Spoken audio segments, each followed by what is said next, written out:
Hello, hello, hello, everyone. Welcome to the Live Again series. Welcome, welcome. It's been a very busy day for me. I literally jumped from one event to this one. But I'm excited to be here. How are we doing? How is your day going? How was your day? Let me know where you are joining from. I'm in Lagos, Nigeria. Where are you and where are you joining from? Where are you and where are you joining from? I'm excited because my guest tonight, she's amazing. You know, I always bring in amazing women on the Live Again series. The men have been angry. When are you going to do for us? But the truth is, the principles are the same for everyone, right? They are the same for everyone. So if you take the principles that the women share and you decide that you want to live again, those principles will also help you live again, even as a man. Yes. So it's not gender specific, right? It's for everyone. Welcome Olowoyobiojo MK. Wow. Hope I didn't murder your name. Welcome. Let us know where you are joining from, where in the world you are joining from. Where in the world? I'm in Lagos, Nigeria. I'm waiting for my guest. I can't wait to bring her on as soon as I see her. But you're welcome to the Live Again series. In here, we help women live again. That's what we do. And then the men benefits from that. So while we're helping the women live again, the men actually benefit from the practical steps and principles that are being shared, and they have the opportunity to contribute as well. So today we're having another woman, and she's going to be here in a minute, but I want to know where you are joining from, or let me know what live again means to you. What does live again mean? When you hear live again, what comes to your mind? When you hear live again, what comes to your mind? I would love to know what comes to your mind when you hear live again. Let me know. What comes to your mind? Hi, Jane's Movement. I see you. What comes to your mind when you hear live again? Tell me, what comes to your mind when you hear live again? When you hear live again, what comes to your mind? Let me know. What comes to your mind? When you hear live again, what do you think? When you hear live again, what do you think? What do you think? When you hear live again, what? A new chance at life. I love it. A new chance at life. Anybody else? A new chance at life. I love it. Keep it coming. Welcome, welcome, welcome. Welcome to the Live Again series. Keep it coming. What does live again mean to you? I'm sure if you've stayed with me for a while, you would have been hearing live again. Like, live again. It's time to live again. Live again. For me, it came out of my personal story, right? I had an encounter with God one day where I heard the words live again for the first time. I'd never heard those words anywhere else before. It was when I heard those words during an encounter with God that I realized that, okay, God was speaking to me. And then I had to ask God what he meant. And he made me understand that he was talking about me. It was my story. And that he wanted me to go and help other women live again because he had helped me to live again. You know, if you don't know my story, well, I was someone who at a point in my life became a walking dead. By that, I mean, I wasn't this bubbly person anymore. I became very quiet and timid. It's not bad to be silenced. That's the word. I was silenced. I went from being an informer speaks to an informer mute. I became silenced. I couldn't talk anymore. I had low self-esteem. My self-worth was reduced. I was going through abuse, and I began to question myself, question my identity, wondering if I'm good enough. And, it was a lot of things that were happening to me. I became a walking dead, right? Until God began to help me live again. And as he began to help me live again, he sent me to go and help other people, other women especially, to live again. And I've been doing that. That birthed the Live Again movement, the Live Again Foundation, the Live Again Shelter, Live Again Affirmations, Live Again 12-Step Guide to Live Again book, Live Again Academy, Live Again Coaching. it's bettered a lot of things, and it just keeps happening. It just keeps happening. That's what happens when God takes your mess and uses it for a message. And that's really what happened to me. That is my story. So welcome, welcome, welcome. You are welcome to the Live Again series. I see my guest is here, so I would quickly bring her up.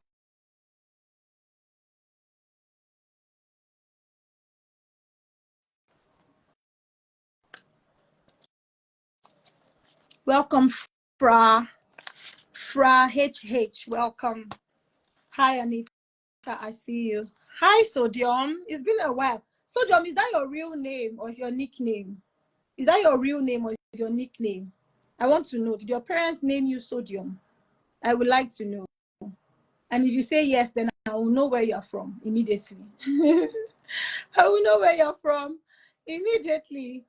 I will know where you're from. Hi, Mabel. Hi, Abidemi. Hi, everyone. Welcome. I'm inviting my guest, but I don't know why she's not able to join. When I invite you, it's after a while, it shows invite again. Please try sending me a request. Maybe that would be better, because I've been inviting you, and when I check again, it shows invite. Okay, I'm saying that you're unable to join. Can you send me a request instead, so that I'll just accept it from here? Please send me a request, because I'm inviting you and it's saying that you're unable to join. I'll keep trying, but that's what it's saying on my end. I just tried again.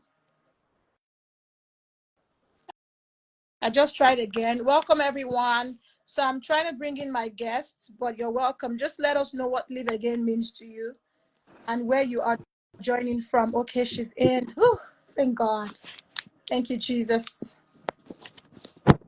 Hi, Emily. We're waiting for your face. Oh, she went off. Oh, I'm sure she will come back again. I'm sure she will come back again. Hello, everyone. Welcome, welcome. This is the Live Again series. In here, we help women live again. My name is Enifome. I'm the founder of the Live Again movement. I help broken, abused, and distressed women live again purposefully and profitably. We also have a shelter where we house women that are in such situations. And this is the Live Again series. In here, we feature women living again to help other women live again, basically. And tonight we have the one and only Emily, and she's trying to join, or she was trying to join. I'm not sure why she was unable to join, but I'm waiting for her request. And as soon as I find her again, I am going to invite her to the live. I'm going to invite her, but welcome. Let me know what Live Again means to you, or what Live Again would mean to you in 2024. What would Live Again mean to you in 2024? So personally, I went through a near-death experience. I went through abuse, and for me, the abuse was intense. It was severe. I almost died. Right? I was a walking dead. Let's just alive, but I was merely existing. I wasn't truly living. And when God began to heal me, he sent me to help other people live, truly live, like live again. Life has knocked you down, but you don't have to stay down. You can get back up. And that is what this is about. That is what this is about. I'm not sure why I can't see Emily anymore. I'm not sure why I can't see her, but I'm waiting for her to join. So welcome, everyone. Welcome, welcome, welcome. So that's what we do here.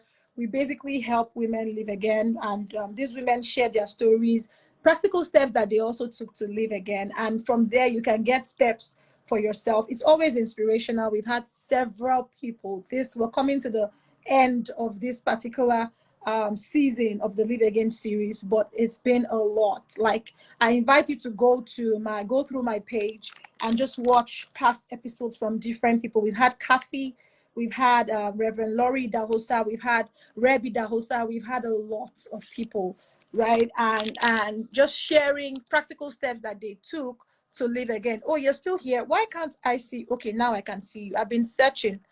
I've searched and searched.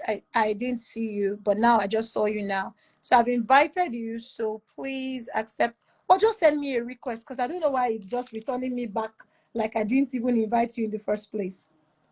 So welcome. Welcome, everyone.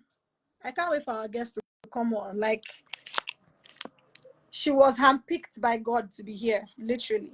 She was handpicked by God to be here. And I'm just so excited for everything that God is going to use her to release tonight. Oh, wow. Welcome. Welcome. We are twinning. Oh, let me show you what I'm wearing. I didn't see, hey, we are twinning. Welcome, Emily. No, Emily you speaks have life. you have red on. I have pink Hey, boy, on. We're not twinning. he's looking, it's Oh, we're not looking like twinning. it. It's looking like it.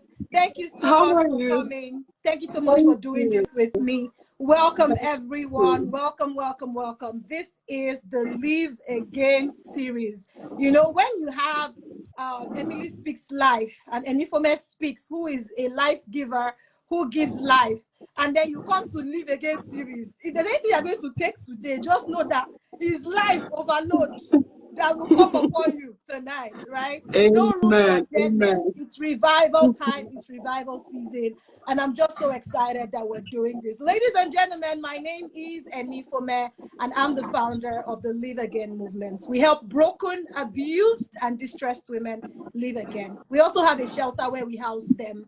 Those that are in life-threatening situations, we house them, and then we take them through the journey of healing and recovery while they're in the house, with the intent that they get to live again and bounce back stronger and better. And tonight, I have someone phenomenal. So when you see me looking here, I'm reading her profile, okay? So that's why I'm looking like this. I'm going to read her profile very quickly. She's the amazing, the effervescent, the firebrand, the beautiful, the strong and resilient Emily Wale Koya. She is the founder of the School of Personal Branding. She's developed the company into the go-to training program for personal branding, where she guides experts in amplifying their voice and turning their wisdom into impact-driven coaching slash consulting online businesses. A celebrated author, keynote speaker, and coach with over 7 years in the personal branding space. She has trained 15,000 plus students, empowering them to turn their mastery into wealth.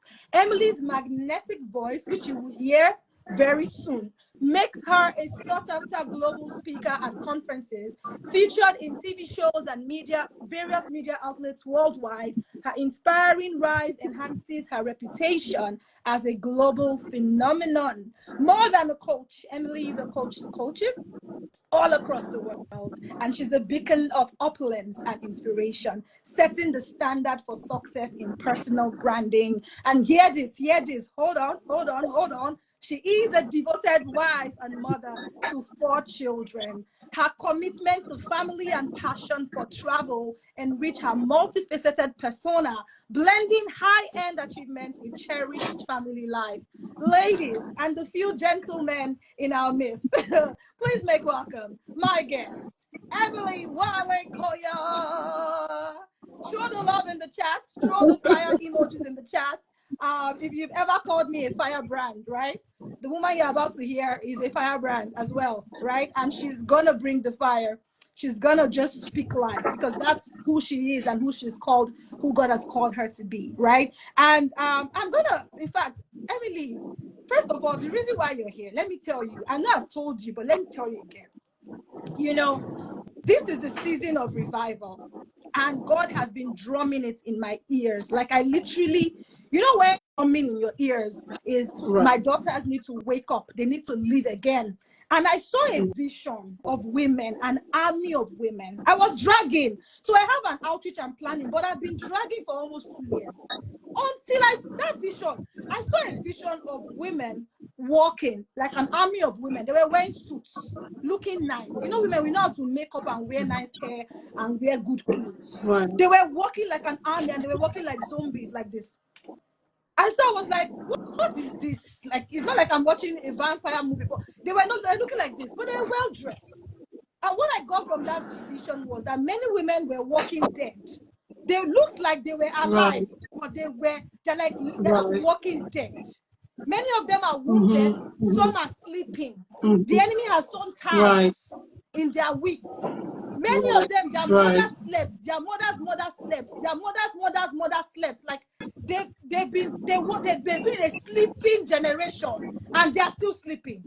and then dealing with all sorts of pain and trauma, but just moving like, oh, I got this, nothing they happen, nothing they pass. And God is saying, I need my daughters to wake up, because they are very pivotal in my end time move, and they cannot be crippled by pain and trauma and all of these Mm-hmm. things. They Mm-hmm. need to live again. It's time Mm-hmm. for them to live again, and that's why Yeah. this series is happening. That's why the outreach is happening. It's burning in my heart, and I know it's burning in your heart as well. So I mean, the first thing I want to even say is, first of all, before I even go into the questions, is you have 4 children. I see women saying, I'm a mother. I just gave birth. Oh, he says a lot. And I'm not trying to belittle the fact that it's a lot, because pain is universal. It's not like, oh, you have small pain, you have big pain. No.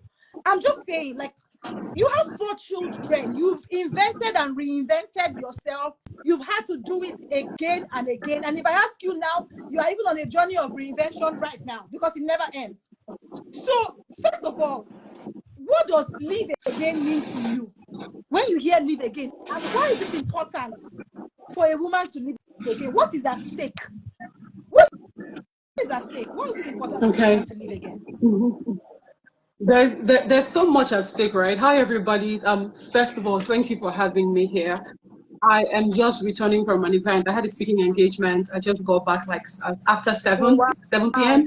And I was telling my manager, like, how am I going to jump on any from 8 p.m. live? Because I've been out since like Oh, afternoon, wow. okay, and I was just getting home at 7, and instead of me settling down, hugging my husband, letting my presence be felt at home this evening, I'm now going to jump on another live session, so I was telling him, I don't know, should I cancel, but let me just get home and see how I can reset the atmosphere, just let him feel my presence a little bit at home, then I will go on the live. So when I came home, I told my husband, I said, yeah, how was the event you went for? I said it was fine, but I have another IG live to go into right now. Do you want to eat anything? He says no. Are you sure? I asked him, do you want to eat anything, like 5 times, because I wanted to serve him the food so that I know that I've done something, Well in the done. house. And he kept saying, no, I don't want to eat. I said, okay, I'm going to grab something to eat. If I don't want to eat something, he says no. And then eventually he says he wants tea. I said, okay, at least they want tea. Let me go and bring the tea before I jump Oh, on this well IG live done. series.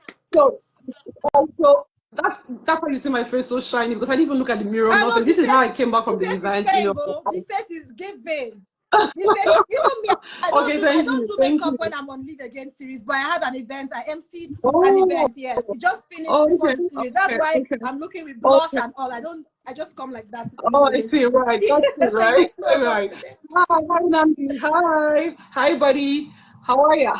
Okay. So that's also part of, part of living again, because I could have come home and I probably would just want to jump into the IG live, knowing that, okay, this probably is going to it's going to cause a quarrel, because you're just getting home. You've been out all afternoon. You're just getting back home, and you are now jumping on another stuff. So, but because I know what's at stake for me, I know the vision that God has for me, or God has called me into, right? I'm not going to let these things, family, children, husband, stop it. So I have to find a way to balance it. So when I hear live again, what does that mean? There are things that definitely will try to pull you. There are things that actually have pulled you. Some of us are still with these things that have pulled us. We are still there with the thing. Some of us, the things have been pulling us or are trying to pull us, and we're fighting back. Okay, we're fighting back and all of that. So when I hear live again, what I'm thinking is, I've got to try again.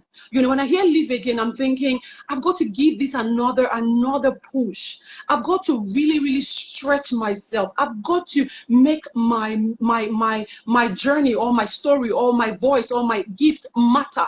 I've got to do this, right? Whatever it is that has happened to me in the past, whatever is happening to me right now, whatever is going to happen to me in the future, because things are always going to be happening. We live in this world, issues are going to come up, challenges are going to come up, troubles are going to come up, So whatever is coming in front of me, as a matter of fact, I'm kind of prepared for whatever is coming in front, because I know things are going to come. I know issues are going to pop up. I know challenges are going to definitely come at me. So you're almost kind of prepared for it, even when you don't know what's really coming, but you know things are going to come. So when I hear live again, that's what comes to my mind. Another chance, another opportunity, another slot, another time to try this again. whether it's the seventh time, it's the 100th time, it's the 1000th time, this is another shot for me to try again. Another opportunity for me to actually do whatever it is that I really want to do. Right. Oh my goodness. Another chance, another opportunity. It's never too late to live again. It's never too late. Even if you are 900, well, that's an exaggeration because that only happened during Noah's time. But no matter how old you are, you can live again. It's really in the mind. It's really, when I hear you Right. speak sometimes and you say how you just do things, sometimes you just wake up and then you just do some things that is really, it's the mind that you have. You've been able to build your mind to this point, and just like you Right. said, things will continue to happen. Look, if you're listening to us, any woman living again is going through something. She's paying a price. She's going through, I mean, look at you. You just came back from somewhere and then you're here, right? If I ask you what would you like to do right now, you'd be like, I just want to go and lie down and sleep. That's what I want to do right now. Me, Yeah. Uko, I just Yeah. finished emceeing an event and I'm here. They can just say, okay, I'm not doing it again. In fact, I'm tired. Right. But why am I here? Why are you here? Right. Because we are bound by something which is purpose. We are here for a purpose. So when you sit down and you just say, okay, because of this challenge, I cannot show up, then you need to live again. And I'm happy that you're here. I thank you for sharing that. You said is another chance, a chance for you to try again. So that word is for someone listening to us. It's time for you to try again. God is really counting on you. All the things he put inside of you, you are going to give account. Oh, you will not say that you do not know, because now you are going to enter. Emily used to shout with loudspeaker. She used to shout. You say, why are you shouting? She used to shout. Then now you now came to live against you. So you cannot even say that you don't know, they don't tell you. It is time for you to live again. There is no time. God is counting on you. There is no time. All right. So you've already answered why it's important to live again. And you've already spoken about what live again means to you. So I think I'm going to ask a question. Have you ever been knocked down by life? I know you've shared quite a bit some time ago on your page, and when I hear sometimes when you share about your story, where you came from and how you've had to battle different things, and I know you've shared, but the people that have never heard that, or maybe they've heard it but they want to hear it from your mouth, have you ever been knocked down by life, and what were the practical steps that you took to be able to live again and bounce back? Okay, so I've been knocked down, yes, by life a couple of times. So I will just share one of the incidents that actually brought me to where I am now and what I'm doing. So I had my third baby in 2016, and after I had her in the US. Okay, so we were able to go to the US, we were able to have her, and then we came back. Okay, and when we came back, things were pretty tough, right? It was like just getting married and starting from ground up when we came back. And this was baby number 3. So we're not just getting married and we're not just starting from ground up. We already had 2 kids. So but we came back and things were pretty bad. We just had a new government at the the naira was just beginning to crash at that time as well. Dollar was now, I think it went from like 320 something. It was beginning to just go up. We were not able to use our cards abroad. There was a limit. That was when all of this was just happening in 2016, and I came back. My husband didn't have a job. I was a mom, right? I had a newborn baby, like 2 months old, and my husband didn't have a job. Things were just really tough. All his contracts had dried up. Nobody was reaching out to him for anything again. My husband had to actually start driving cabs, taxi, like Uber, right? So this was even before Uber came. This was before Bolt. In Port Harcourt here, we have something they call Palm Drive. So if you're in Port Harcourt, you probably know this Palm Drive. So this was before Uber. Palm Drive was before Uber. Okay. And so we had Palm Drive here. So my husband was using my car. It was a Honda CR-V. He bought it for me from the US in 2013 when I went to have my second baby, which was my son. So it was like a gift. Oh, you had a son, great job. So it was like a gift, and we had it both in the US. So, but we brought it back home, and I was using that car. But my husband had to use that car for cabs. So he started picking up people, and all we needed was just the 3,000 naira for the day, or 5,000 naira to buy bread, to buy Milo, choco. My kids love choco till date, right?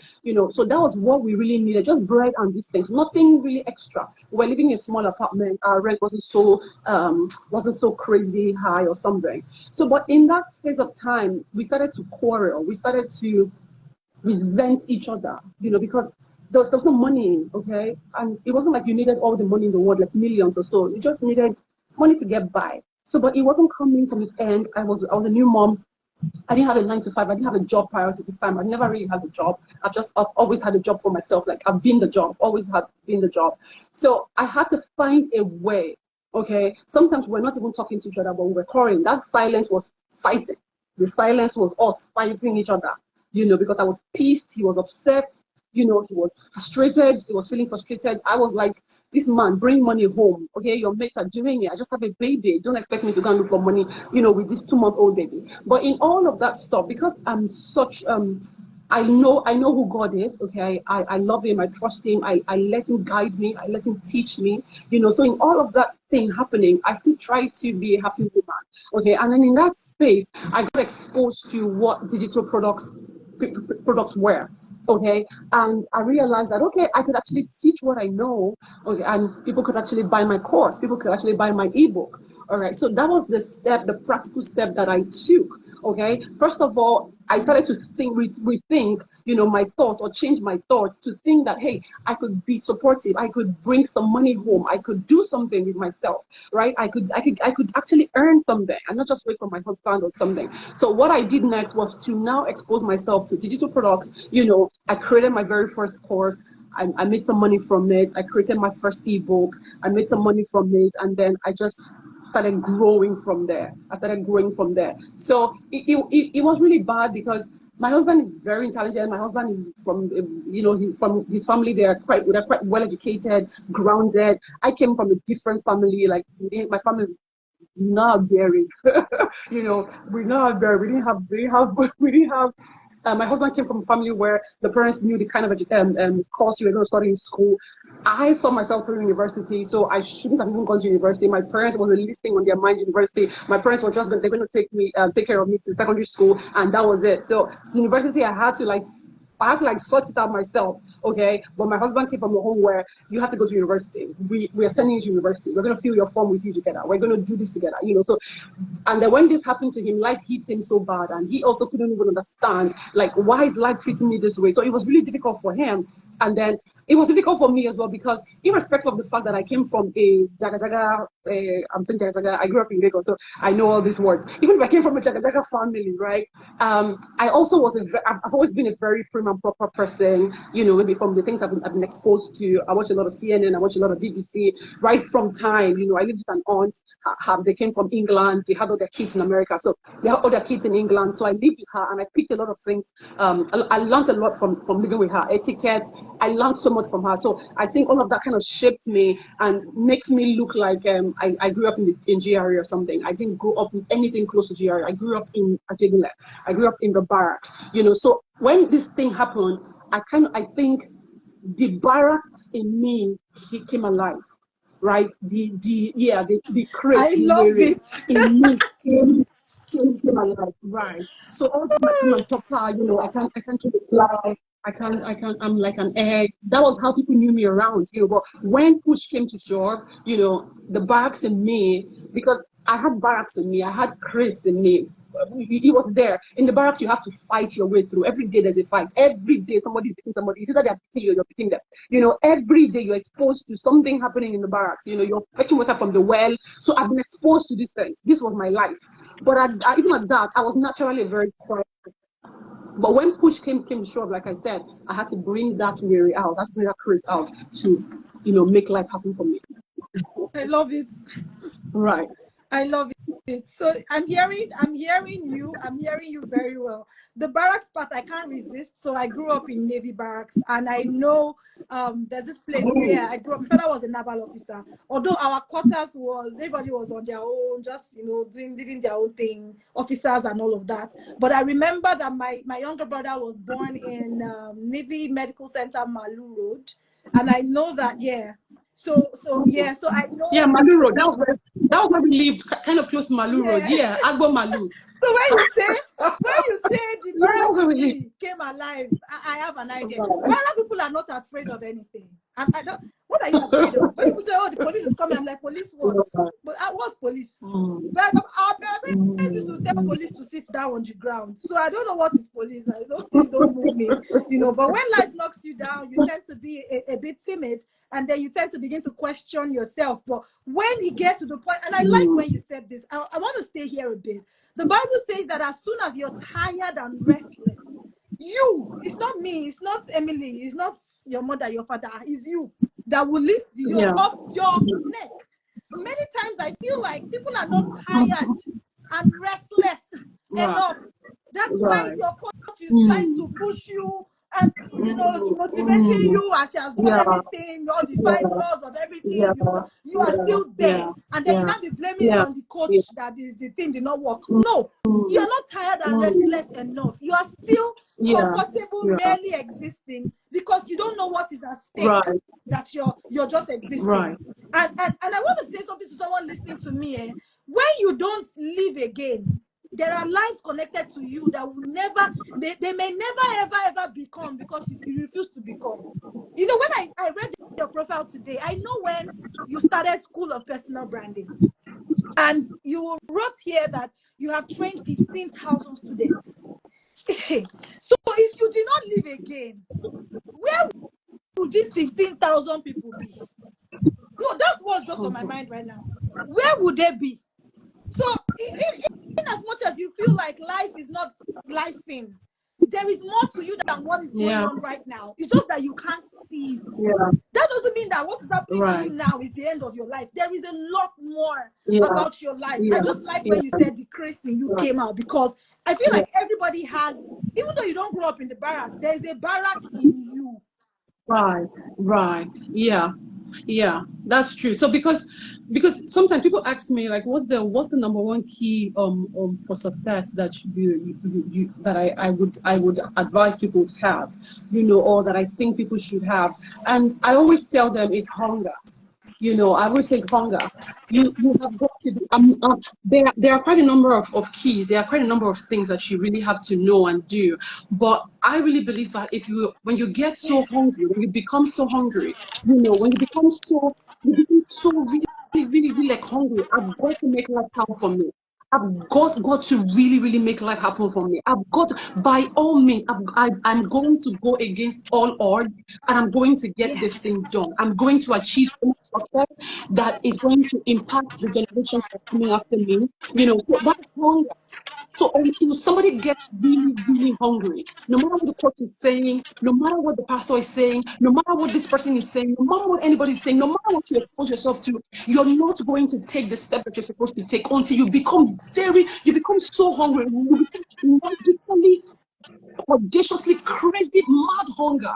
Like nothing else matters, Yes. nothing else counts, nothing else, you're not paying attention to Yes. anything else other than feeding yourself, Yes. feeding your soul, other than getting what you need Yes. to get done. So in my life, when I look at the successes that I've had, I also look at the failures that I've had some tremendous failures.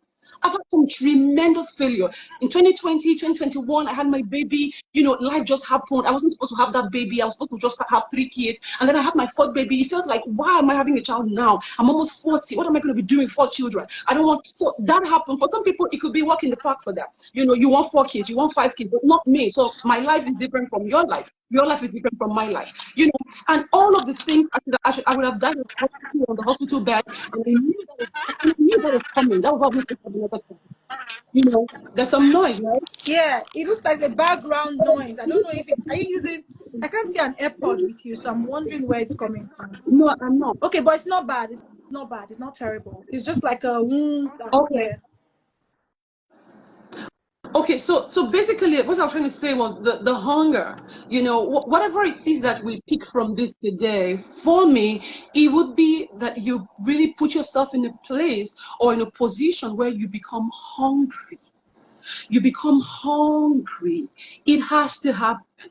You have to get this done. You have to change your life. You have to transform your life. You have to move to the next level. You become so hungry. You become so desirous. The desire builds up inside of you, and it's so strong.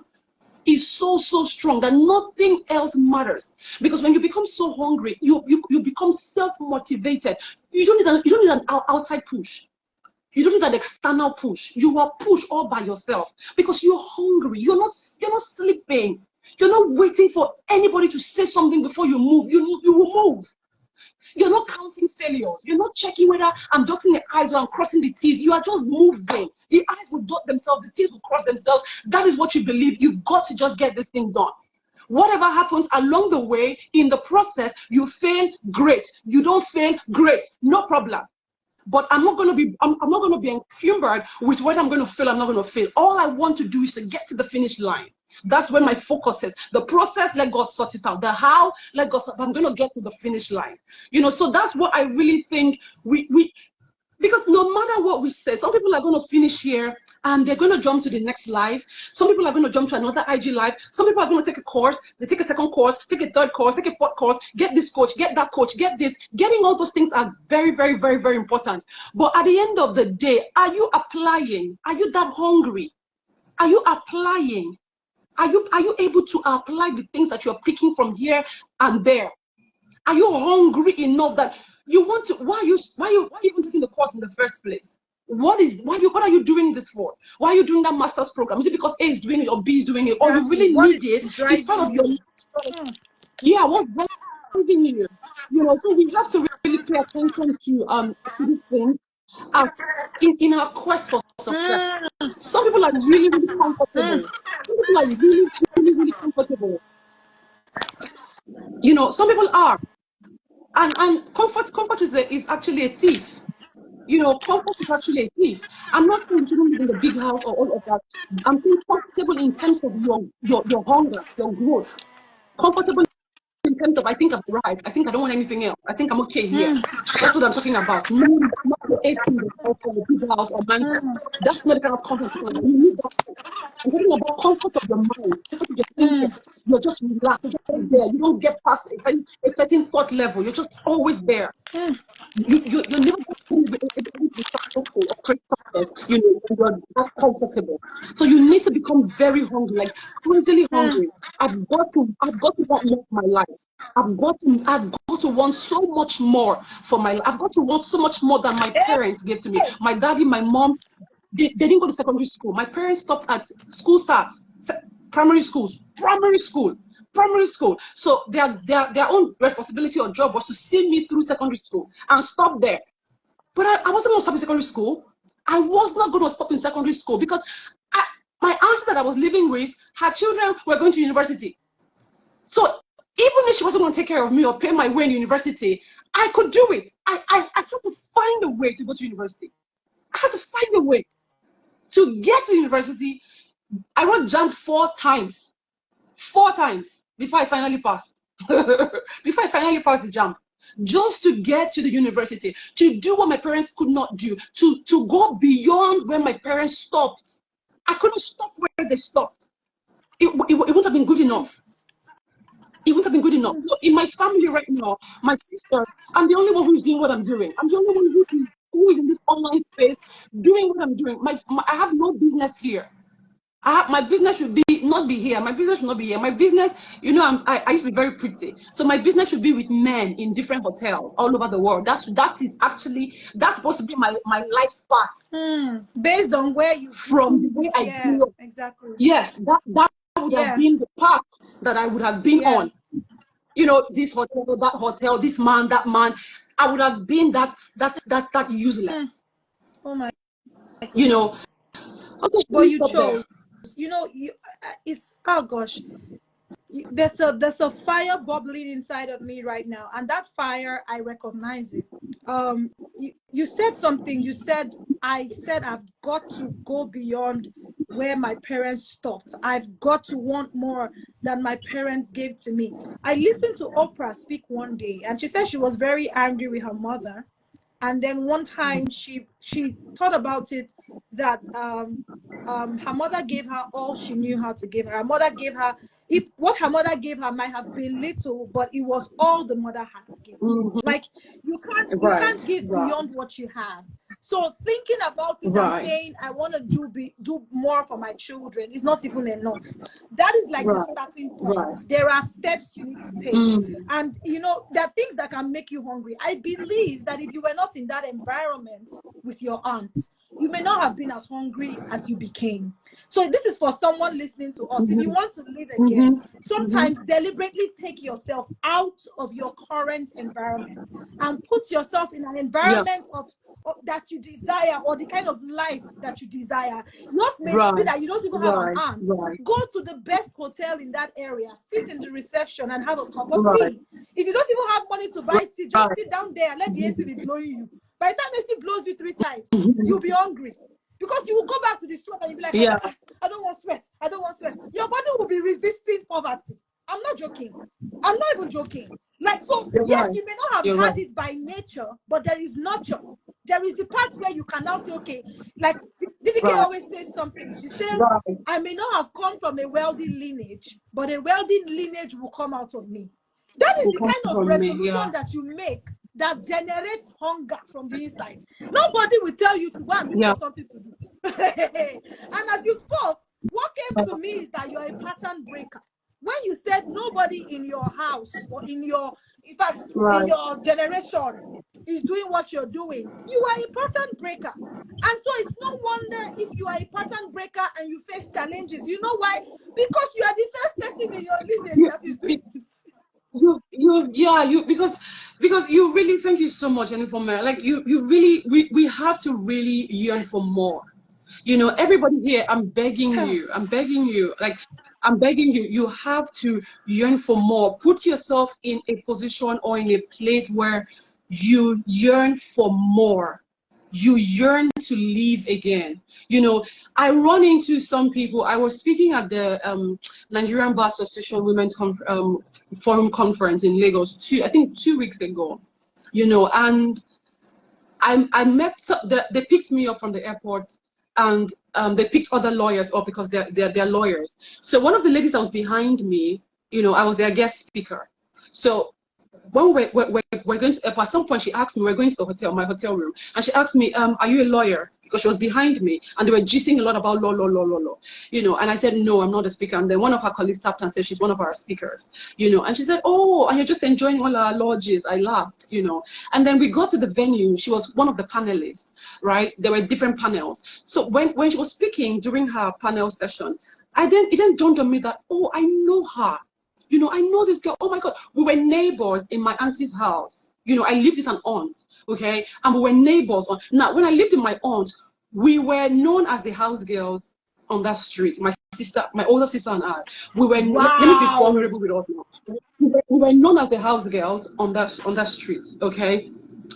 So everybody there was living with their parents, and we lived there. My uncle was a lecturer, so we lived on the campus. So everybody there had their parents and all of that. My sister and I were like the house girls. We wake up early as 3 a.m., 4 a.m.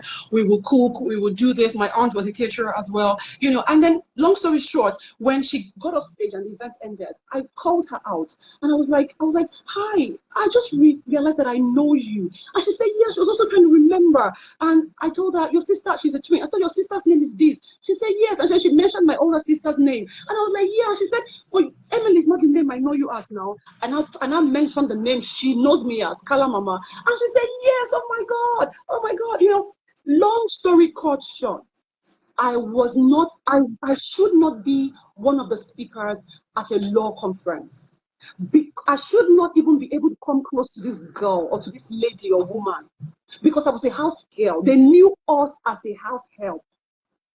They knew us as the house girls. People don't know this story about me. People think I came from a very plush, prim and proper family or something like that. No. Jesus has washed me so completely clean. You can't even recognize where I'm coming from. You can't, except I tell you, you would not know.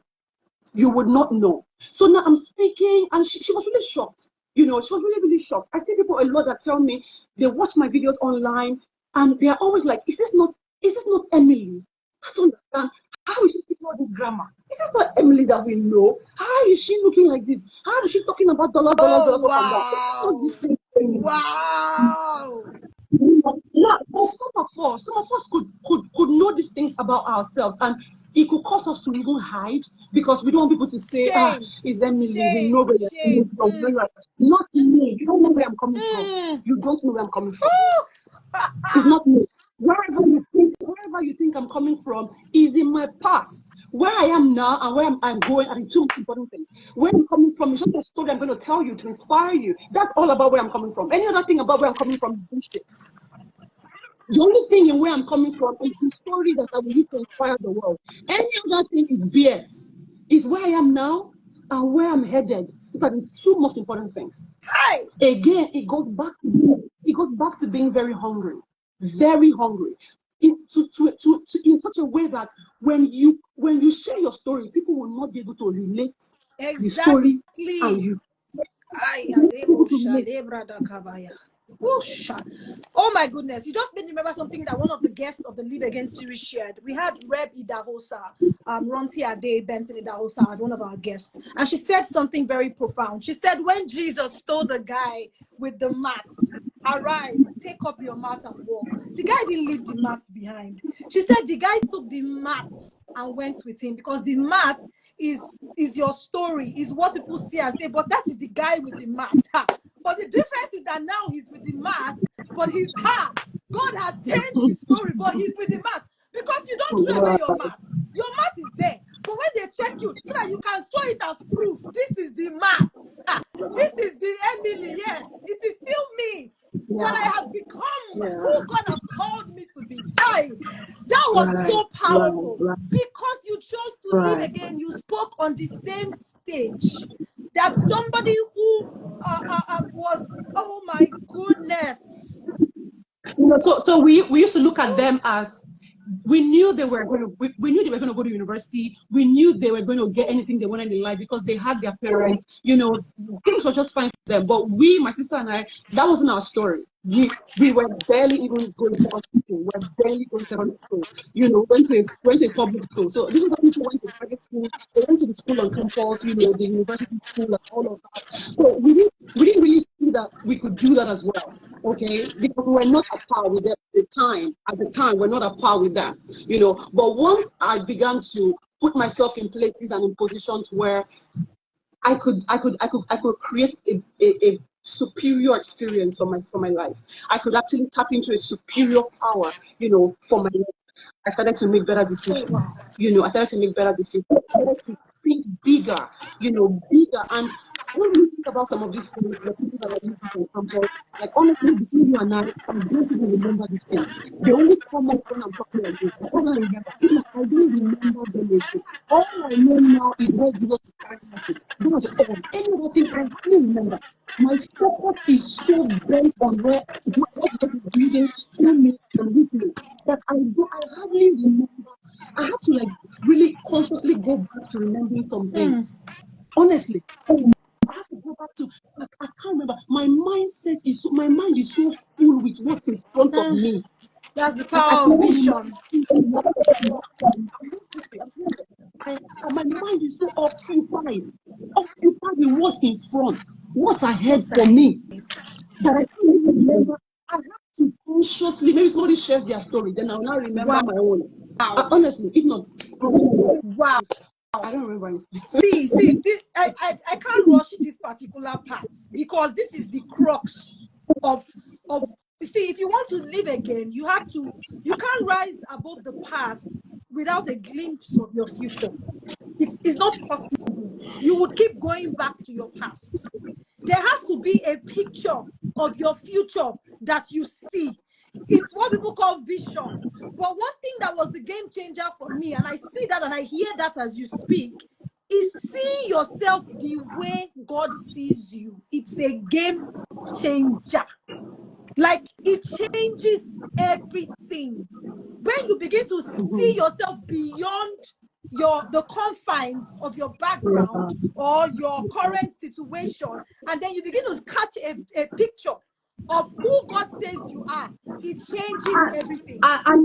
Do you know how important that is? Let me share from my perspective when it comes to how God sees me, because of where I'm coming from.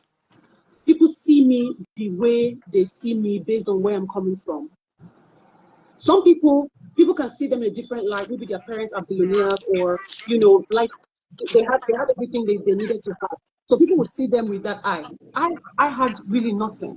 So people would see me with that eye of, she's nobody, she's nothing, she's not going to amount to anything. So it was so important for me to hold on to God and to see myself through the eyes of the Father. It was so important for me. It was all I had. It was because if I look at my background, my father, my mother, my their own parents, there was nothing to hold on to them. I didn't go to school. So I had to see, the only option I had, right, was to see myself through the way God sees me, or go and be like my parents. And that was not an option. I could not do that. I could not even I couldn't go that in that direction. So it was so important that I saw myself the way God sees me. And how does God see you? How does God see the way God sees you? You have to understand the vision of God for your life. Yes. So the vision of God for my Yes. life, and the Bible says, as far as your eye can see. Yes. So I understand that God has given me so much blessings. I understand that He's lavished me with so much blessings, so much gifts, so much ideas, so much creativity. I understand that. Right? So how does God see me? I had to even write these things down. God sees me as the most sought after speaker in the whole world. So when I'm talking about it, I am too convinced. I am not right now, but I am. Mm. I am Yeah. not just remaining Yeah. still for the world to actually Yeah. align The earth with the will fact that play I catch am. up. The earth will play catch up. It's just remaining small. So because I know that's how God sees me. I was teaching today at the event I went for, and I told them, I've not seen one person that God has told, your own dreams are too much. Reduce it. Calm down. The desire you have, the success you're looking for is too much. Tone it down. I've not seen and I've not heard about it from anybody. So there's no amount of how far my eyes see that God will say, you have seen too far. It's okay. Let's give you what you have seen. It's too far. It means we can't exhaust how big we want to be, how successful we want to be. We can't exhaust it. We can't exhaust it. If we could, God would have said, see from here to here. But He said, As as far. far as your eye. So Oof. He saw all the way. Just see as far as you want to see. Dream as big as you want to dream. Go as far as you want to go. So when I understand that, it helps me to begin to think so big, dream big, arrange my brand in a big way, sound big, dress well, because I understand the vision that I'm aligning with. It's not my vision. Oh my God. Okay? It's not my vision. Amazing. Yeah. Ooh. Oh my God. I don't know. In fact, I'm happy. I'm happy that we are doing this. I'm happy that we did this. I'm happy that the Live Again series is happening tonight, because there is so much to take out of this. There's so much. There's so much. Emily was saying, wherever you think I'm coming from is my past. She knows it like she knows her name, that's her past. And the past is past.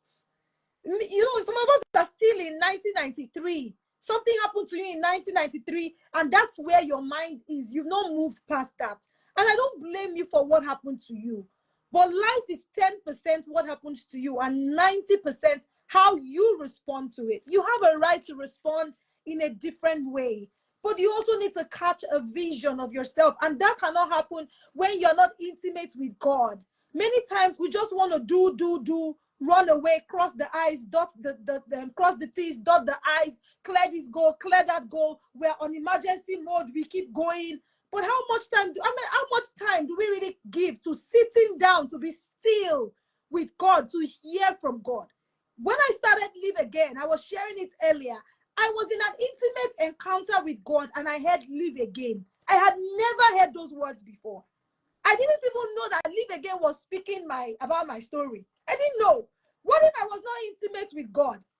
Today there is the Live Again movement, the Live Again coaching, Live Again shelter, Live Again foundation, Live Again summit, Live Again outreach that is coming up, Live Again book, Live Again affirmation. It just keeps coming. It's that seed that God just needs to plant inside of you.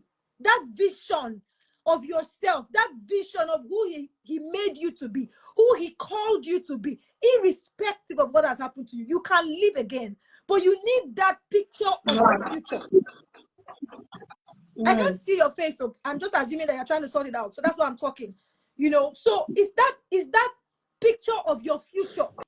Emily said she didn't know she was going to end up where she is today in terms of, excuse me, where she is coming from. Me, I studied civil engineering. I had no business in the area that I'm going into now with healing and recovery.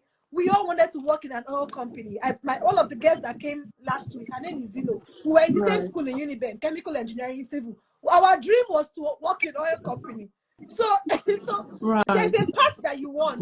There is the path that God wants for you. And if you're going to live again, it has to be the path that God wants for you. When I hear Emily speak about personal branding, in fact, somebody else might speak the same thing. I might not have the level of impact, because that's the place that God has called her to be. So if you're listening to also, I took some notes. So I always write because I want to be able to reference it and then put it in the notes when we're done with the series, so people can look at what the learning points are, right? You said something. You said, my mind is so occupied with what is ahead. And I think it's so important. The Bible says that as a man thinks in his heart, so he is. If your mind is always occupied with the past, all you will keep giving birth to is the past. So I had to write that down. Then you said it was so important for me to hold on to God because he was all I had. I feel like sometimes we have a lot of options. That's why we are still thinking there's time. Your mother slept, your father slept, your mother's mother slept, and you think there is time? You think there is time? Do you know what is happening because you're sleeping and you refuse to wake up? See, let me say this very quickly, right? I went through abuse. I went through abuse. And as a sharp, intelligent girl, I had to ask myself that, wait, why did you go through abuse? What happened? And you know what I found out? I found that it was generational trauma that it wasn't dealt with. It wasn't dealt with. I grew up in a family where my mother could not talk. Literally, my father was in the Navy. So when he comes to the house is a mini barrack. How dare you open your mouth and talk? So my mom was silenced again and again. She could not talk. I even thought she was a quiet person. It was later I realized she was not quiet. She was silenced. So I always ask the question, are you quiet or have you been silenced? Because I saw it growing up. And I kept saying, I will never go through this. It's not my passion. God forbid. I still went through abuse. So when you are doing nothing about that thing and you're thinking, I'm getting by, I'm okay, you're not okay. And even if you are, those coming after you would go through it. They will suffer uncontrollably and unnecessarily because you've chosen to maybe exist. That's true.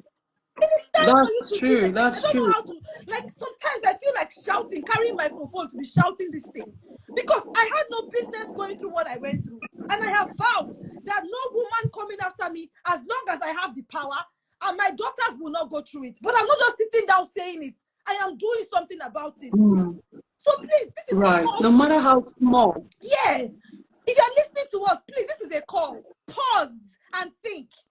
Is there more to me than this, or is this the end of my life? I had to ask after going through abuse again and again. I say, wait, there has to be more to me than this now. Than saying, sitting down, doing like zombie and just being a shadow of myself.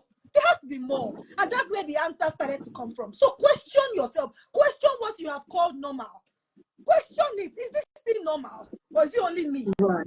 Honestly, I am so, I don't know how to call it, holy anger, because there's a way I'm feeling. And you know, when you said God does not tell you, okay, you are dreaming too much.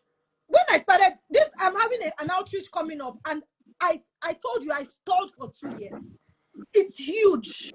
How do you do an outreach for over 500 people and it's free, and then there's everything free medical screening, free business grants, free legal counsel, free everything? I'm like, how? But like you said, God does not tell you are dreaming. In fact, he's the one that puts the dream in your heart. He's the one. So I'm trying my best to control myself this night, but I feel angry because you need to wake up. The devil has sown tares in your wheat. The devil has scattered everything, and you think it is okay because you are still looking good. Do you know what you are leaving for those coming after you?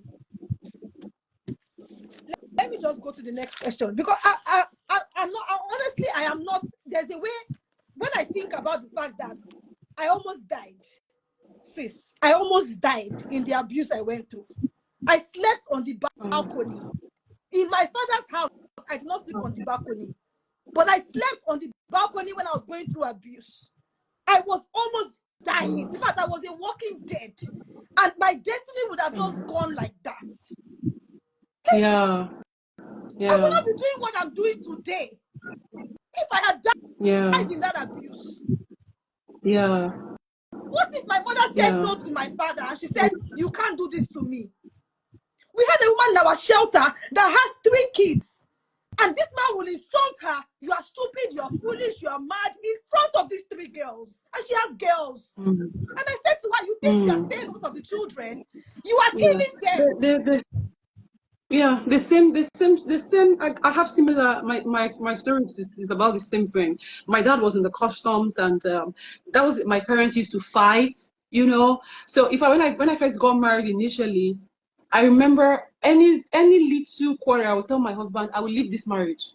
I'm not interested in marriage. I used to say it with so much ease, and I meant it. I wasn't, because my parents, their marriage was, my mother could walk out anytime. They were not even married, they were just cohabiting, and they had 5 children. 5 of us were all girls. All girls. I'm the second, I have 3 younger ones. All girls. So any small thing, marriage was not something I was interested in. Any small thing, I just told my husband, I'll leave this marriage. I'm not, if you try me, if you do like this or do like that, I'll leave. I'll just leave you alone. Because of where I'm Patterns. coming from. Hey, Before you know it, you have left this marriage, then you have entered the the second one, same thing you will have keep. left that Yes. marriage, you have entered the third one, you have left that marriage because of where you're coming from. So these things, we have to be really, really careful about these things. And it's the more reason why we need God. Because if you're experiencing something like that, there's no medicine for it. There's no medicine in the hospital for it. It's only the Holy Spirit Yes. that can Shine heal lights you. there. See, Yes. Yes. yes, the Holy Spirit will shine light there for Ooh. you. So that's why it's so important. We live in a generation, in a world where people think God is second fiddle. We put him at the back. He's not. He's not.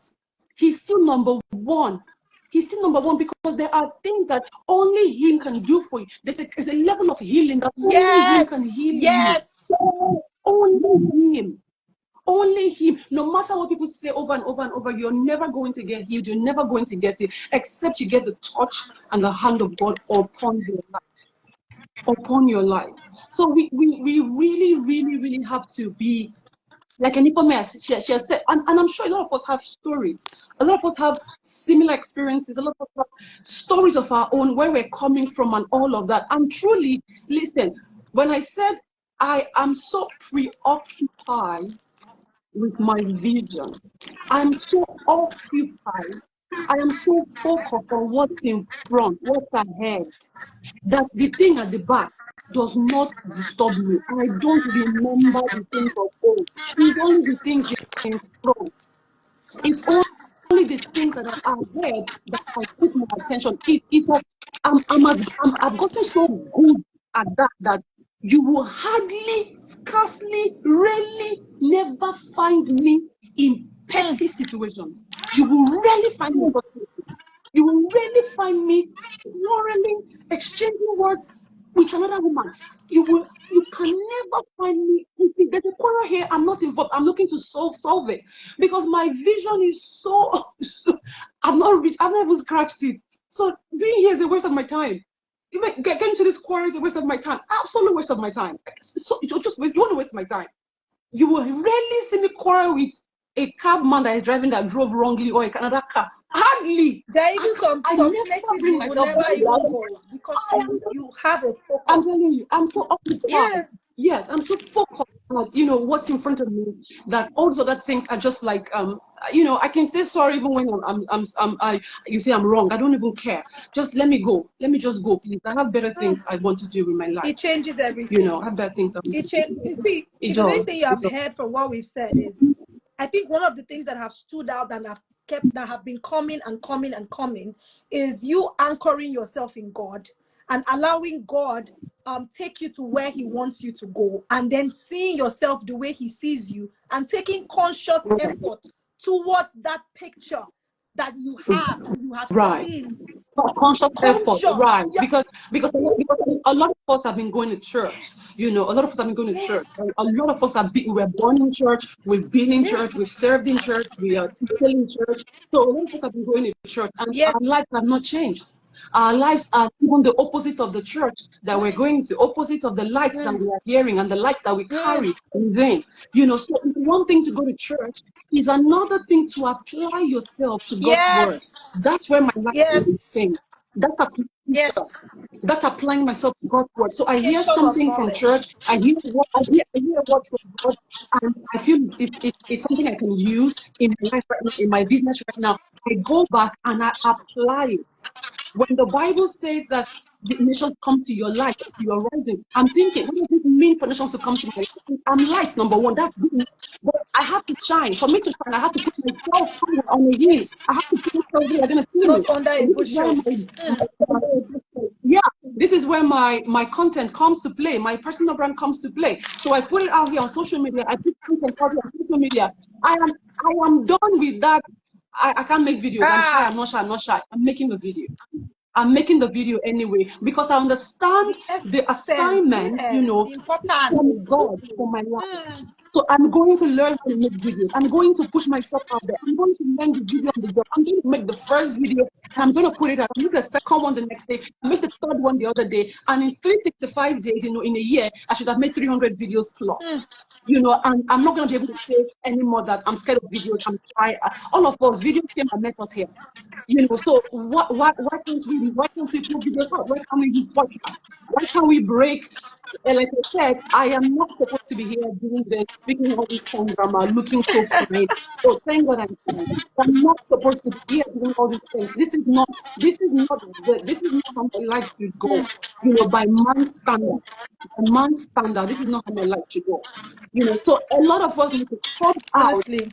when I look at the things that I'm trying to come out from and the things that I've come out from, I am moved or motivated to come out from some Yeah, to more. do more. Yeah. I'm not Yeah. I'm moved to come out from Mm-hmm. some more.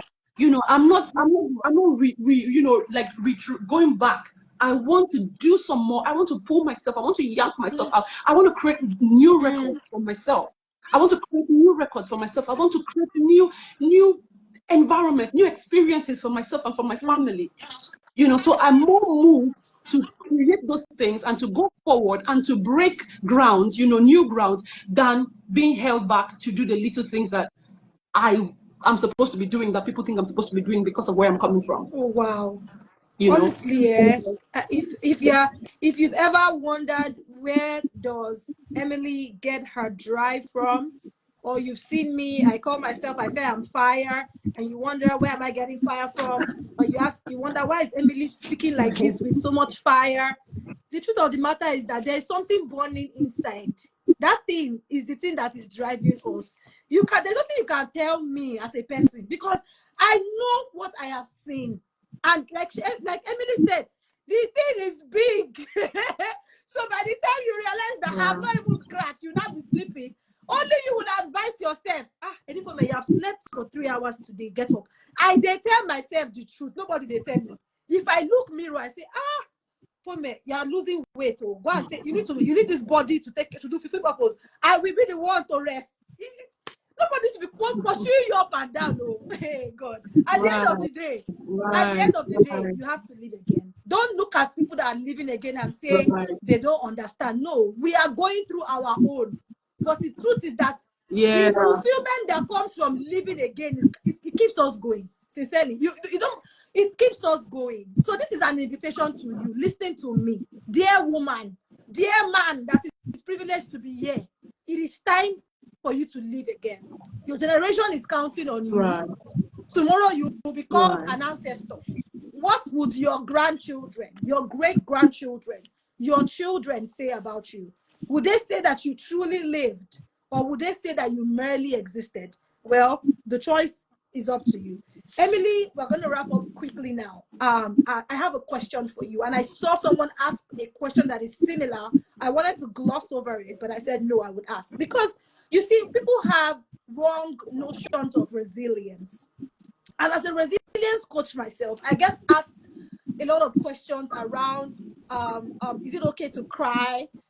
Is it people think that when you're resilient is odeshi, is like you deny everything that is happening and you just keep showing up. Somebody had asked, do you get to times where you're overwhelmed? Do you cry? Let me look for the question. Said, do you cry? Okay. Okay, give me a second. I want to get the exact question. And my next question for Okay. you is, how do you handle pain?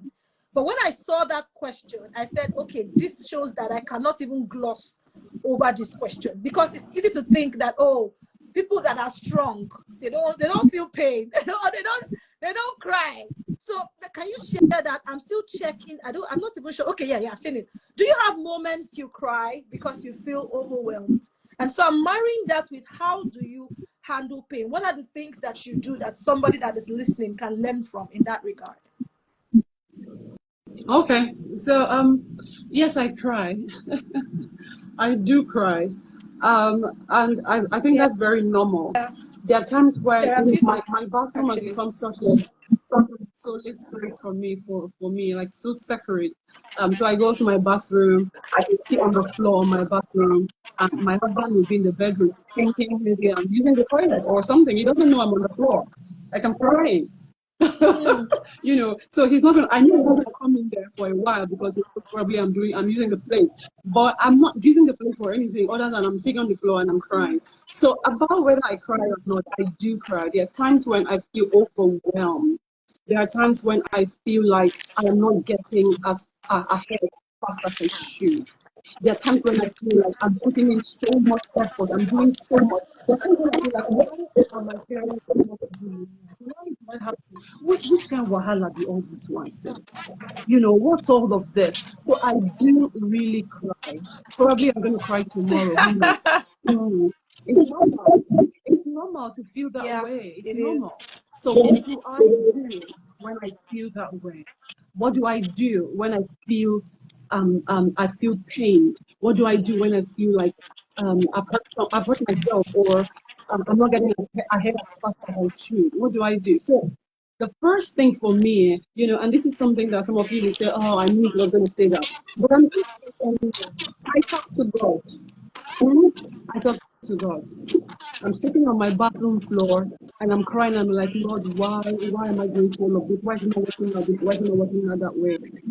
At the same time, I find a way to speak in tongues. I find a way to just release, because there's so much power in speaking in Yeah. tongues. I bet you, if you know how to speak in tongues and you ever find yourself in their situation, open your mouth and speak in tongues. If you don't know how to speak in tongues, you need to go give your life to Christ. You need to get baptized, and you need to, let the pastor lay hands on you so that you can learn how to speak in tongues, because it will change your life.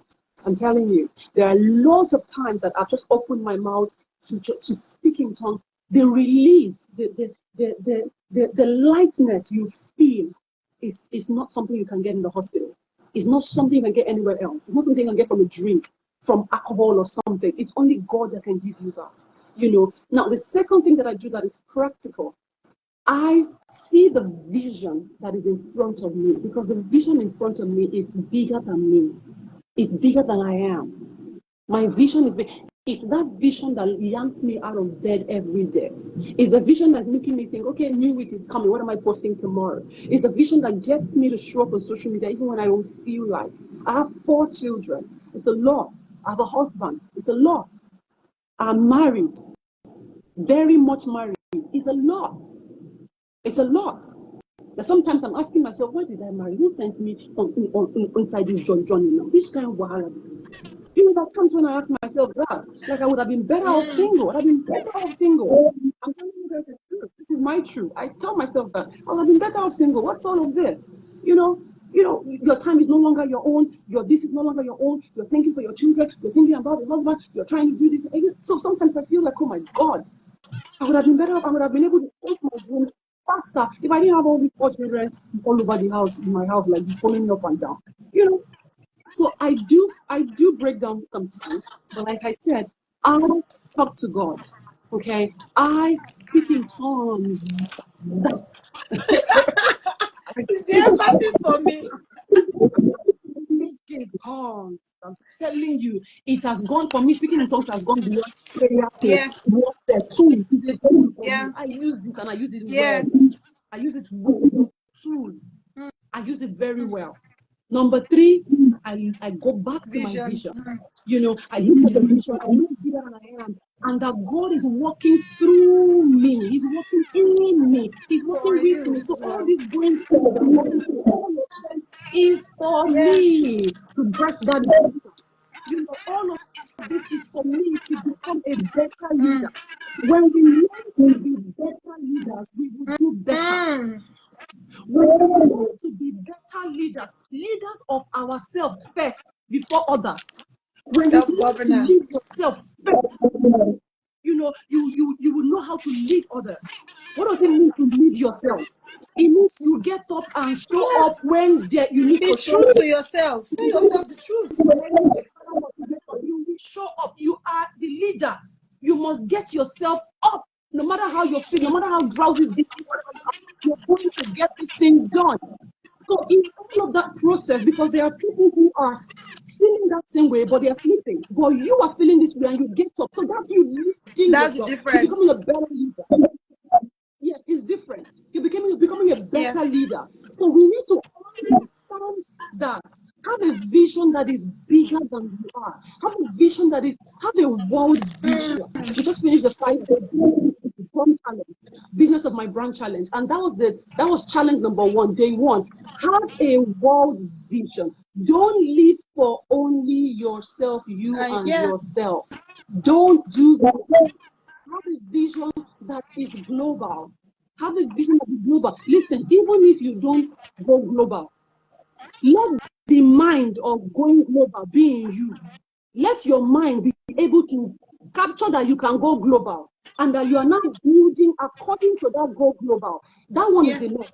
Whether you go global or not is not the result we're after. The result is that the mindset is now in you. You are Inside now before limitless outside. in your Yeah. thinking. Yes, you are now Yeah. limitless in your thinking. So that's what I would say. Wow. Okay, when it comes to how I handle That's pain. All right, how I yeah. handle pain. Those I are talk to practical God enough and actually. speak to God. And yes, I play my vision back. I play my vision back. My vision is so important to me. That's my life's assignment Wow. in that vision. It's so important to me. So I have to get up and Get go. up. So Get up. through the pain, with the pain, I get up Get and up I will and do the go. work. And We will do and I the have work. to say this as a disclaimer.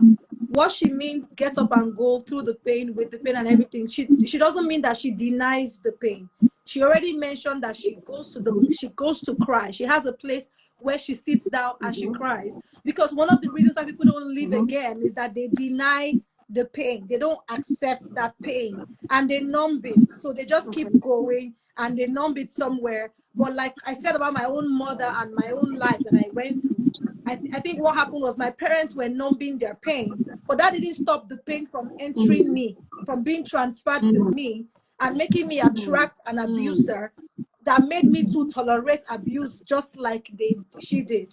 So it's so important Yeah, that you don't deny yeah, it. it's very It's so important. Yeah, important. you shouldn't deny the pain. I mean, if you deny the pain is always going to be Yeah. there, and it's even going to Yeah. grow. And it's not just going to grow; it's Transfer. going to be transferred to other Exactly. people, Yeah. right? Other people, yeah, it's transferable, and you don't want You that to don't. happen. At the end of the day, everything that I have shared, so far, the center of everything I've shared so far is Honestly. knowing God, knowing Him so Yeah. well that I know who I am in Yeah. Him. So when I know who I am in Him, I understand that pain is not supposed to be Heals you. something that I live with. Oh my God. So that is the summary of Yeah. all of this. I couldn't touch on everything that we want to hear. This is for 1 hour. This is an IG live session, for God's sake. So but we need to understand that. I need to say this. You must that God is the anchor of Yeah. everything. He's the center. Yeah. So understand who you are in Him. Understand whose you are. You are God's. Understand that you are so important to Yeah. Him, that these things that try to come and make you feel unimportant are not supposed to be Yeah. accommodated by Yeah. you. They are not supposed to be accommodated At at all. all, from A to Z, Yeah. with who you marry, with the children you have, with who you're dating, with the job you have, with the business you're doing. If it's not of God, if it's not from God, you are not supposed to accommodate Yeah. it. You're not supposed to accommodate Yeah. it. That's the truth. Wow. You know, if somebody's making you feel small, somebody's making you feel insignificant, you know Cut, God, you know cut that's not them from God. off. Oh, I give you So you permission. cut. Cut them off. You cut. Cut them off. Stop telling yourself that let me just be managing to be in that person's. See, let me tell you something. You don't know that what is killing you is killing you, because like somebody was saying, you know that rat that will bite you then blow you breeze, bite you then blow you breeze. That's what is happening when you tolerate nonsense. And by nonsense, I mean something that has stayed in your lineage or something that has stayed in your life for long, Yeah. that is not in the will of God for that family or for that lineage or even for you. Don't accept Yeah. it. Don't. I don't Yeah. think Jesus Christ died Don't. for us to settle for nonsense. And so it's an aberration Mm. for you to see rubbish It's an yeah, and okay. settle for it. It's like you have to go Mm. and apologize to Okay. Jesus for dying. Because what did he now die Mm. for? So Mm. don't settle. It's life Mm. Mm. abundantly or nothing. Life, which brings Or me nothing. to, let me just quickly say this. I'm having an outreach and the theme is life abundantly. I have come that they might have life and life abundantly. So if you're a woman in Lagos, Nigeria, you need to register www.liveagain.com.ng/outreach. Trust me, I can't even say a lot of things, but the truth of the matter is that God has prepared himself for you because he wants you to rebuild the desolations of many generations. Let's just leave it like that. It is time for you to live again. If it matters to you, just click the link in my bio or www.liveagain.com.ng/outreach and you register for free. I think we're 13 days to go, so it's almost here. Life abundantly is what Okay. God wants you to have. Emily, I wish I can teleport myself to where you are and give you a very big, squishy hug. Sincerely, I always say that you are my sister, just that you don't know it yet. And if I even if I thought it was just my mind speaking, today I have settled it in my heart because it's so clear. No, it's very, very clear. And in fact, if you are listening to us, one thing I can say to you is this: let your light so shine.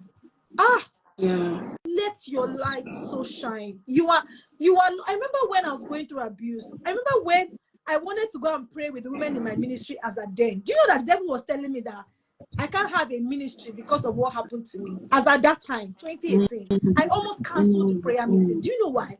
I felt like, how me, when they go through this thing, when they do prayer meeting. But you know one thing that saved me? The person I was staying with at the time said something. God, she said, the devil does not waste his time on idiots. Hey, the thing hits me because I had looked at what was happening to me Yeah. and I thought I was an Because I idiot. mean, as I mean, if you are not if you're an idiot, the devil already has you, right? If you're not doing anything that is significant, he Exactly. already has you. If he's made you useless, Exactly. he already has you. So he already has you. So he's going to comfort those that he does not have Ah, because he needs to have, yeah. he needs to take them. He needs to steal them away Yes. from the covenant that Yes. they have with God. Yeah. Uh-huh. So if you are going through things, that's not the time to start thinking you're an idiot. It's the time to start asking, what is in me that the devil keeps coming after? Just that question can cause a mindset shift. What is inside of me? Wetin devil they see weighing the fight? There is more to you than what is happening to you. Don't let devil put you in one corner. It's time to put the And devil in one corner. and you know, yeah, and you know, this is when we say the devil. I don't know how some of us understand it. You know, when we say the devil, it's not like somebody with horns and his head and an ugly face and all of that. No, it could Yeah. be. It could no. It's not. It could be. It could be the mistakes that you keep making that has now Mm. become a demon in your Mm-hmm. life. You Altars. know, it could be the same mistake. It could be the relationship that you keep. Mm. It could be how lazy you have now become. Oh, should we You go know, there? so yeah, that could be the devil.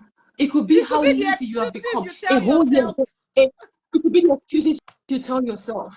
A whole year goes by, you don't read a book. A whole year goes by, you don't study, you don't take a course, you don't grow in any way. You don't give yourself to anything that can grow you. That could be the devil.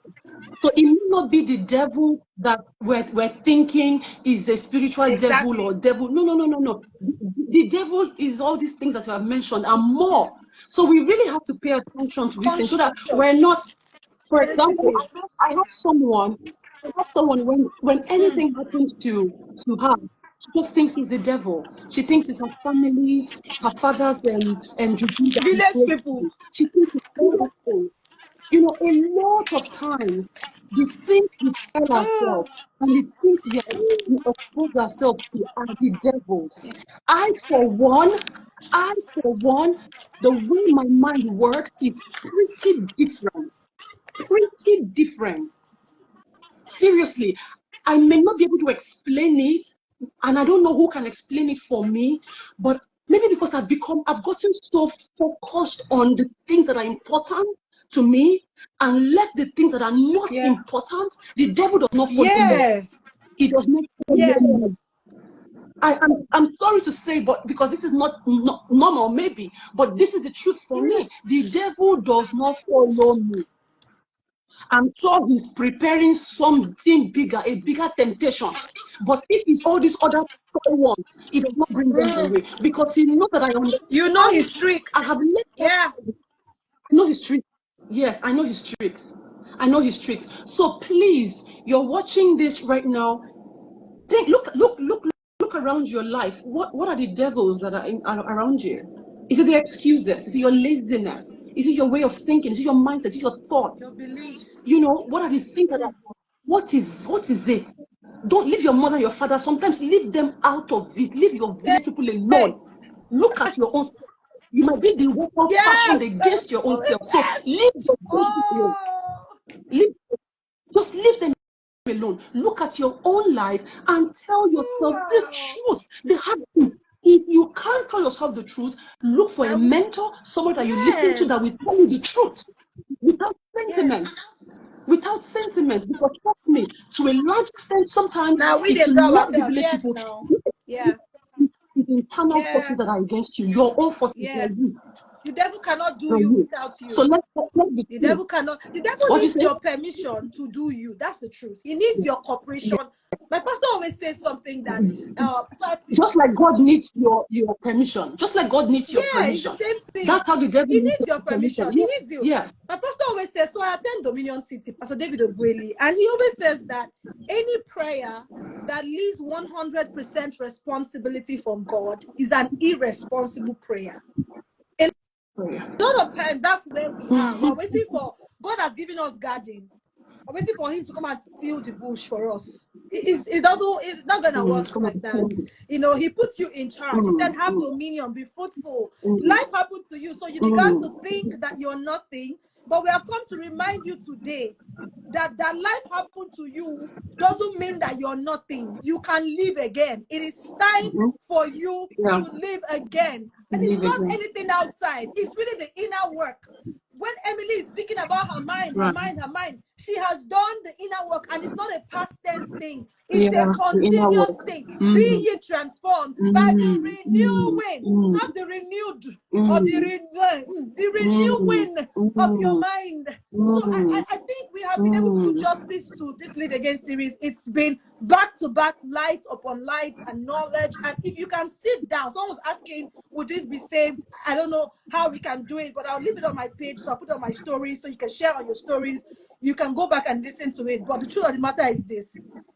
You need to decide to live again. And I think I'm going to wrap up nicely by asking the last question, because I had one about what we say to your 10-year-old self and all of that. But no. I'm going to the last question.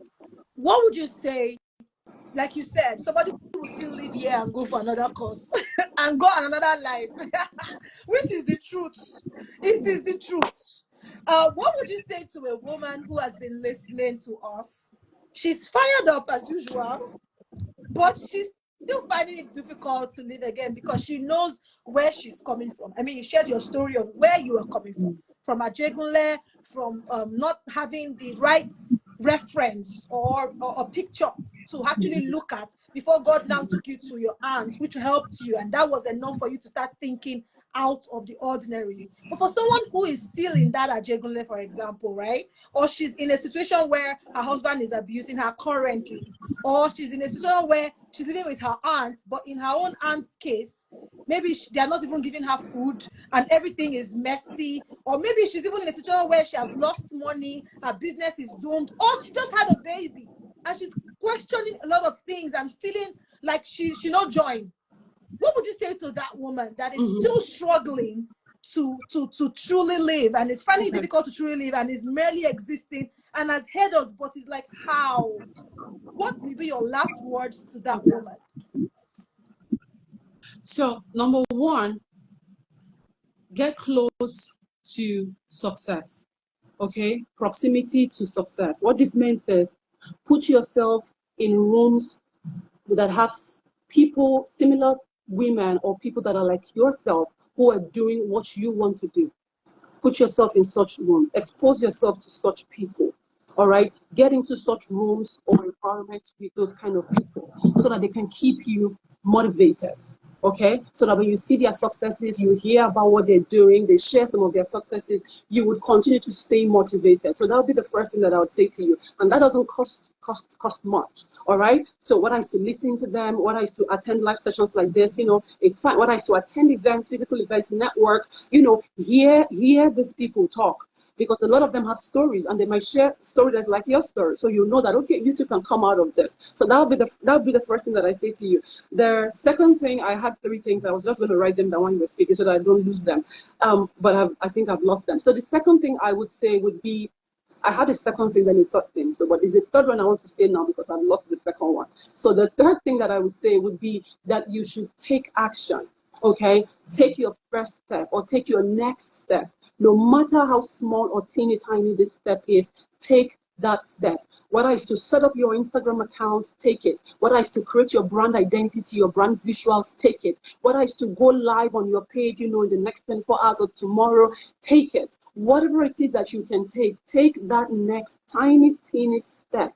Take it and take another one the next day. Take another one after. Take another one until your tiny steps become a whole big step or plenty big steps, and you actually have the life that you're actually looking for. So that'll be what I'll say to you. So take that step. Action is so important. All right, and fast action.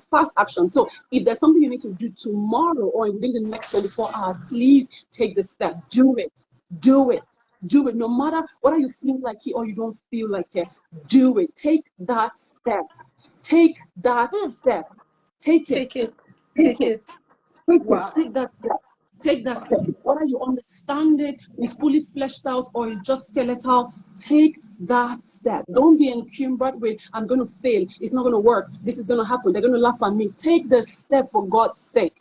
And you would have taken the step, and then you learn the lessons Yeah. from there, and then you take the next step. You wouldn't make the mistakes you made the Yeah. first time. So you would have made some Yeah. progress.